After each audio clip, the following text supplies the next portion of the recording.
Okey, Assalamualaikum warahmatullahi. Hari ini saya nak share kepada korang semua cara saya buat policy review. Policy review ni basically kita tengok balik apa yang kita dah ambil, apa manfaat takaful yang kita dah ambil. Sebab yelah kita ambil benda ni untuk pakai lama dan kadang-kadang from time to time kita kena buat review.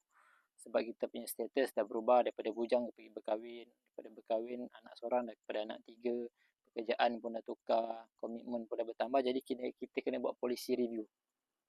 Jadi ini cara saya dan sebelum saya teruskan, policy review ni pada pandangan saya, dia kena buat dengan ejen yang berbeza. Sebab apa? Bila you berjumpa dengan ejen yang lain, jadi you ada pandangan baru. Sebab bila you jumpa ejen lama you, dia akan keep repeating the same thing, the same idea. Bila you jumpa orang lain, lain cara penerangan dia dan mungkin you akan dapat knowledge yang berbeza daripada orang lain lah. Okay. So hari ni saya share kepada korang satu case study yang saya buat. Ni seorang kenalan saya, umur 38 tahun. Sudah berkahwin, ada 3 orang anak. Okay. Jadi saya buat, dia minta saya tengokkan polisi dia. Polisi dia dah daftar hampir 6 tahun lebih lah macam tu kan. Jadi so saya bahagikan dia punya manfaat takaful ni kepada 4 supaya mudah korang semua nak faham. Okay. So basically dia 4 main coverage takaful ni. Yang pertama kita ada hibah dan juga TPD. TPD ni total permanent disability. Yang kedua, hibah ni saya rasa semua orang tahu, pampasan kematian. Yang kedua ni yang pertama. Yang kedua kita ada critical illness, pampasan sakit kritikal. Sakit kritikal ni ada 36 sakit yang kita cover. Contohnya seperti stroke, kanser, sakit jantung dan juga kidney failure, Alzheimer, blindness, third degree burn, tu semua sakit kritikal. Dan yang ketiga adalah accident punya coverage. Dan yang keempat medical card. Yang keempat. Cumanya untuk mudahkan you all faham, the first three coverage ni ini berbentuk the first three coverage ni berbentuk wang tunai. Maksudnya contohlah berlaku kematian kepada kita, so waris akan dapat duit. Berlakunya kecacatan kekal kepada kita, TPD ni stand for total permanent disability ataupun lumpuh dan cacat kekal, ni akan dapat, so company akan masukkan duit dalam akaun bank kita, ni safe lah. Hibah kepada waris, kalau berlaku sakit kritikal, contohlah kita kena stroke, company akan serahkan duit dalam akaun bank kita, dan so kita dapat safe.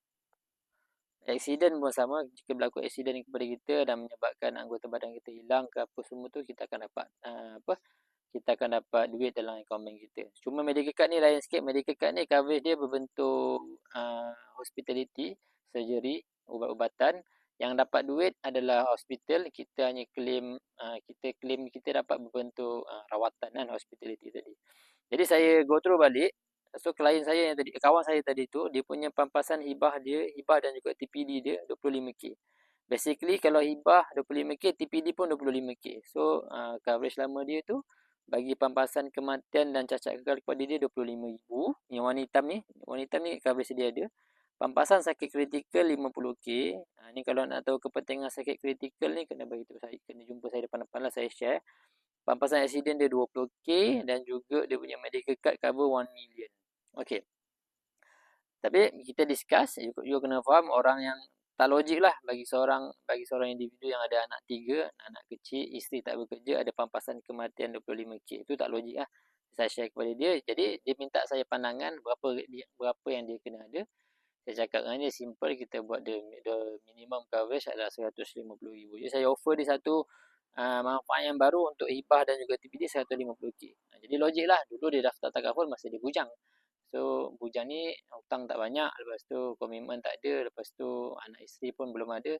Jadi sekarang ni dia kena ada pampasan hibah yang besar sebab anak dan isteri dia bergantung kepada dia, kepada income dia. Jadi kalau dia pergi dulu, takkan nak tinggalkan 25,000. Dia kena bagi at least 150,000. Okey.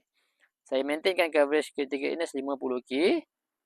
Lepas tu pampasan accident dia saya upkan kepada 50k. Sebab dia pergi kerja, naik motor, lebih kurang 45 minit pergi dan balik, dekat sejam setengah atas motor.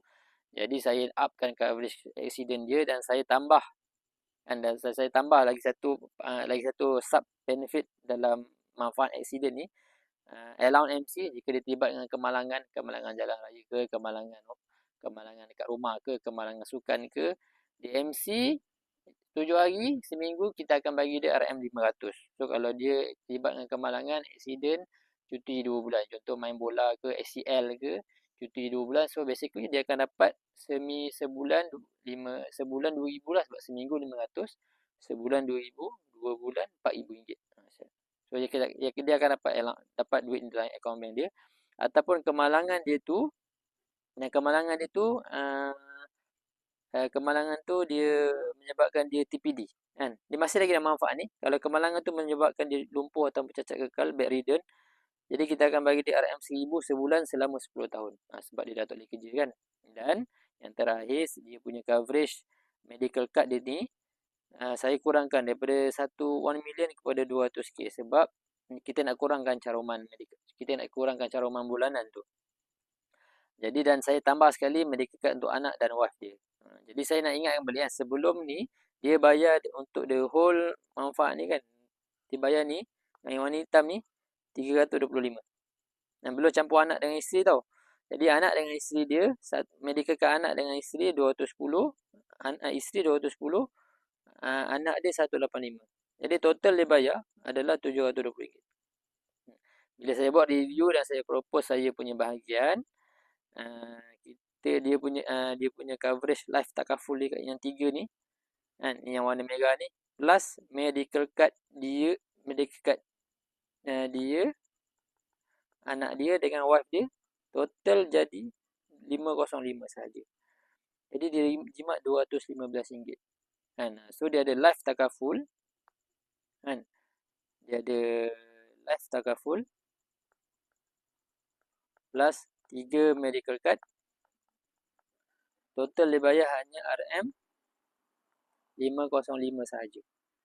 Dan sebelum ni bayar 720. Dijimat RM205. Okay, so itu yang pentingnya kita buat policy review. Sebab kadang-kadang ada manfaat yang kita dah tak perlu, ada manfaat yang kita kena downgrade, ada manfaat yang kita kena upgrade. Jadi you kena, kalau you nak buat policy review dengan saya, you boleh PM saya. Sebab saya rasa benda ni saya kena sebarkan dan semua orang kena ada pandangan yang berbeza mengenai apa yang diambil.